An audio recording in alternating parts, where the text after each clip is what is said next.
أن النبي صلى الله عليه وسلم قال إن بين يدي الساعة أياما يرفع فيها العلم وينزل فيها الجهل ويكثر فيها الهرج والهرج القتل. Brothers and sisters, today's hadith is one of those hadith that actually talk about the signs of Yawm al-Qiyamah, of the last hour, of the end of times. And this is not the topic that I'm going to talk about today, because this is something very common. A lot of people, have heard it, and we don't talk about it lately. As I remember when I grew up, every other khutbah was about alamat sa'a, the majors and the minor alamat. Today we don't talk about these things, and I'm not going to talk about them today. But I will discuss it from the side, so to speak. So today's hadith is part of a collection of a hadith that talks about this topic, and this one is the shortest and the easiest to memorize, and also it encompasses all the other aspects in a couple of phrases, which is good. I like these hadith that are short and straight to the point. The Prophet ﷺ says that right before the last hour, sa'a, there are days, and the word days, of course, here means some time, some extended amount of time. Few things happen, things that are unusual, things change, and that happens very gradually without feeling it. Among the things that change, يرفع فيها العلم, that knowledge will be lifted, will be scarce. There's going to be scarcity of knowledge. You'll seek it, you won't find it. It's very difficult to find knowledge. And ينزل فيها الجهل, and of course, when knowledge is gone, ignorance will enter. وينزل فيها الجهل ويكثر فيها الهرج. And I will come to this word that the Prophet ﷺ used. Harj linguistically means just a chaos, but in another hadith, the companions of the Prophet ﷺ asked him. He said, "What do you mean by harj?" They know the word, so they knew he meant something different.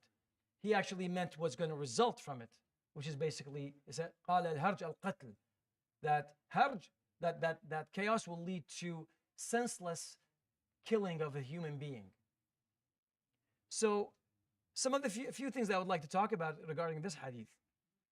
Now, I don't think most of us are here because of this hadith. Basically, they ran away from harj. You might not feel it, or you might, but this is most of us are here for this reason.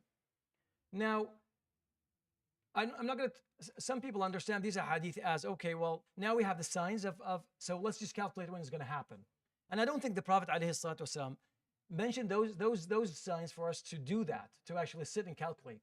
Because Allah subhanahu wa ta'ala said, لا تأتيكم لا بغتة, Yawm al-Qiyamah is going to happen suddenly. There's no point of calculating. The Prophet ﷺ did not share this information, or maybe he was not given that information. So therefore, that's not the point. The point, that's what's going to happen, how you're going to live through those hardships and tests. So these two words, ilm and jahl, are the key words. With knowledge, you live better in these times. And the knowledge that's mentioned is not technological knowledge. It's not the technological advancement that you can make it to the moon, or you can make it to wherever you want, or you have the latest iPhone. This is not what the Prophet ﷺ is talking about. Ilm, when it's mentioned in the hadith, is actually any knowledge that brings you closer to Allah subhanahu wa ta'ala.